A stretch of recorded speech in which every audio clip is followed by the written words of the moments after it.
요즘에는 그 둔촌동 재건축 때문에 유치권이 생기고 네. 공사비 때문에 막 중단되었잖아요. 네. 근데 뭐 그거 좀 어떻게 생각하세요? 저 둔촌동 재건축이 막 중단되고 뭐 이런 거 있잖아요. 아, 둔촌 주공아파트. 이제 아무래도 시공사 측에서는 이제 둔촌 주공아파트가 이제 분양을 하고 시작한 게 아니다 보니까 어차피 공사비 확보를 못한 상태에서 시작했는데 그래도 이제 입지도 좋고 이러다 보니까 재건축이잖아요. 네, 근데 시공사에서 먼저 이제 공사 진행을 한 거죠.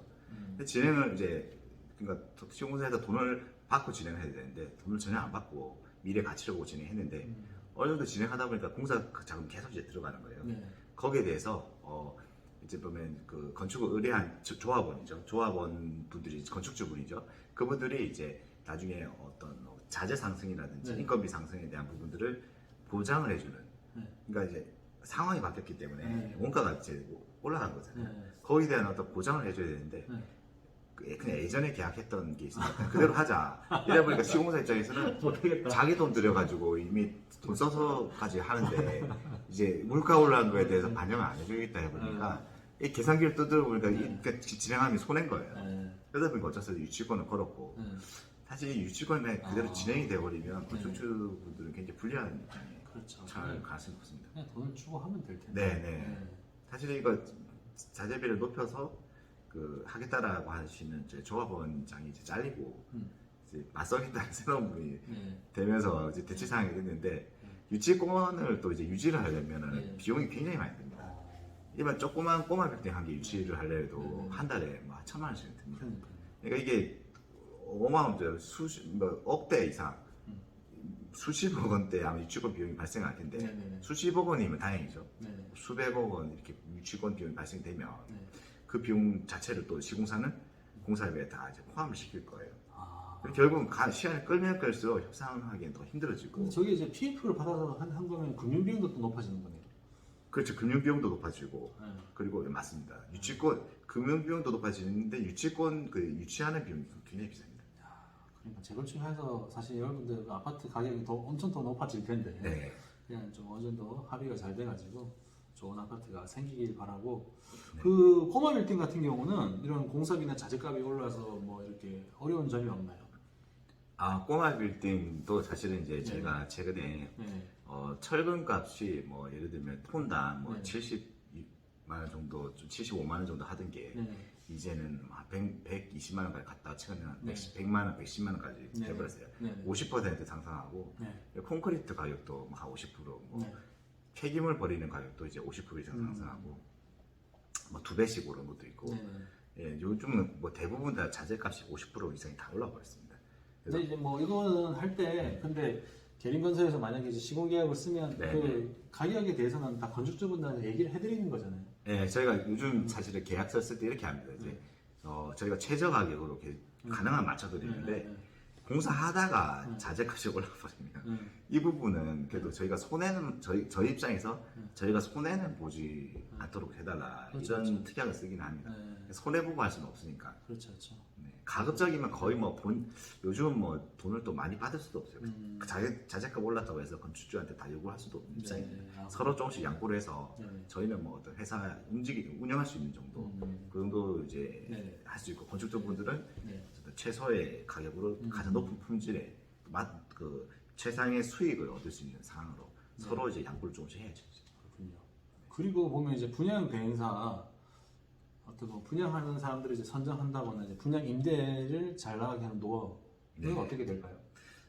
분양을 잘한다는 거는 사실은 이제 시장 조사를 잘했다. 시장 조사를 잘했다. 사실 분양 부분은 그 토지 매입할 때 해야 됩니다. 분양 조사는? 그렇죠. 토지 매입할 때 우리가 이거를 어떻게 분양을 할 것인가, 매매를 할 수 있을 것인가, 또는 이제 임대를 놓을 것인가, 이런 부분들을 이제 확정을 짓고 그 시장 조사를 통해서 시장 조사라는 거는 이제 꼬마 빌딩은 부동산 한 5군데만 그 인근에 부동산 5군데만 돌아보면 뭐 좀 욕심 내시면 한 10군데 정도, 최소한 5군데 이상만 돌아보면 웬만한 시장 조사는 합니다. 자, 그 시장 조사를 통해서 처음에 수익이 될 건지 안 될 건지를, 또는 분양이 될 건지 안 될 건지, 임대가 맞춰질 건지 안 맞춰질 건지를 조사를 한 다음에 안 되는 곳은 사실은 커팅을 시켜야 되는 거죠. 그래서 애초에 아예 분양이 안 되거나 수익이 안 되고 안 팔릴 것 같으면 시작 자체를 하는 게 맞습니다.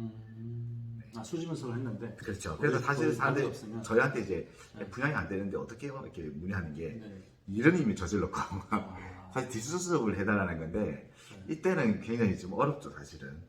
뒷수습을 하기 위해서 결국 뒷수습이라는 거는 잘못 끼워진 단추에서 네. 그거를 이제 푸는 과정인데 네. 이게 결국 분양을 다 한다는 보장도 없고 네. 하더라도 결국 또 가격을 떨어뜨릴 수밖에 없고 네. 어느 정도 손해를 감수를 하면서 분양을 또 마무리할 수밖에 없는 그런 상황입니다. 네. 첫 단추가 중요합니다. 그래서 땅을 사기 전에 수지 분석을 해서 또는 출구 전략을 세워서 네. 계약금을 걸고 땅을 사는 게 굉장히 중요합니다. 아, 그렇군요. 네. 그리고 보면 이런 부분 좀 궁금했던 부분인데 우리나라에 그 보면 이제 하이엔드로 많이 짓잖아요. 네, 맞습니다. 근데 하이엔드가 대부분 강남밖에 없더라고요. 아, 네. 다른 구에서는 이 하이엔드라는 표현 자체를 아예 안 쓰더라고요. 네. 이 강남은 근데 하이엔드 평당 8천에서 뭐 평당 1억 2천, 네. 뭐 많게는 뭐 1억 5천, 뭐 저 비싼 데 가면 뭐 네. 2억 3억 하는 데도 있지만 아니 그렇게 해도 굉장히 어떻게 마케팅을 잘해서 그런지 분양을 잘해서 그런지 몰라도 또 팔리긴 또 팔리더라고요. 네. 입지 좋은 데다가 하면. 맞습니다. 네. 야 근데 그것도 파는 노하우가 또 다 있나 봐요 그게. 아 사실은 이제 노하우라는 게 이게 좀 어떤 분들은 네. 그냥 뭔가 특별한 비법으로 네. 후룩 네. 팔아버리는 그런 네. 걸 말씀하시는데 네. 자, 사실 그런 건 없고요. 없어요. 예, 철저하게 A부터 Z까지 전략적으로 그것도 시장 조사를 한 다음에 하이엔드 하는 거죠. 하이엔드라는 것도 결국은 그 지역에서 하이엔드 수요가 있냐를 그렇죠. 살펴보고, 그러니까 소득 수준이 높냐, 또 이제 그만한 상품이냐, 그러니까 뭐 땅값이 높고 뭐지 이제 건물의 값이 높다고 하면은 하이엔드 인테리어를 했을 때 그만한 가치를 받을 거고요. 네네. 근데 이제 저기 지방에 네네. 아파트도 거의 뭐 브랜드 아파트도 없는 그런 지역에 네. 하이엔드를 입혀 놓은들 네. 그 하이엔드를 값어치를 이제 알아봐주는 사람도 드물 뿐더러 없죠. 그러니까 그 값을 이제 받기 쉽지가 않죠. 그런 시장 조사를 통해서 이제 강남 같은 경우에는 하이엔드를 해놓으면 사람들은 이제 소득 수준이 높아졌기 때문에 그렇죠. 하이엔드 인테리어를 했을 때 그거를 받아들이는 충분한 준비가 되어 있다고 보시면 됩니다. 그렇죠. 하이엔드라는 게 사실 이런 겁니다. 하이엔드 핵심은 이제 모던함인데 네. 하이엔드의 어떤 인테리어를 해놓으면은 네. 가장 큰 장점은 뭐냐면은 그분들이 가지고 계신 가구나 가전제품들, TV 또는 뭐 미술품들 네. 이런 부분들이 돋보이게 만드는 인테리어라고 보시면 됩니다. 그래서 사실은 이제 좀 슬픈 얘기이긴 네. 합니다만 네. 일단 서민들 입장에서는 네. 집에 내 가구들이 이렇게 돋보일 만한 가구가 없다고 하면 그렇죠. 하이엔드 디자인에서 저렴한 가구를 거기다가 배치를 해두면 하이엔드가 죽어버립니다. 네.